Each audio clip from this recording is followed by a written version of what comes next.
আজ আমি রান্না করব আমার ফেভারিট একটা রান্না।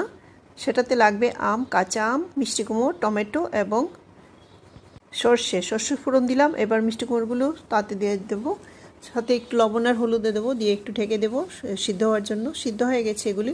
এবার টমেটোগুলি দিয়ে দেবো।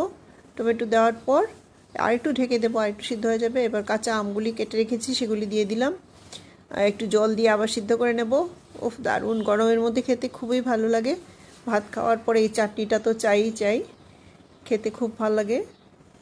এবার আরও কিছুটা পরিমাণ জল দিয়ে ভালো করে এগুলিকে ঘুটে মিক্সড করে নেব, তাহলে গ্রেভিটা মানে একটু ঘন ঘন হবে, খেতেও টেস্টি হবে। এবার চিনি দিয়ে দিলাম, অনেকটা পরিমাণ চিনি দিতে হবে, প্রচুর টক আছে আমটাও সিদ্ধ হয়ে গেছে।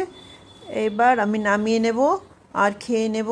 ভাত খাওয়া আমার শেষ। এবার থালের মধ্যে নিয়ে নিলাম, নিয়ে ওরে বাবা, মুখ দেখেই বোঝা যাচ্ছে কতটা টক হয়েছে। প্লিজ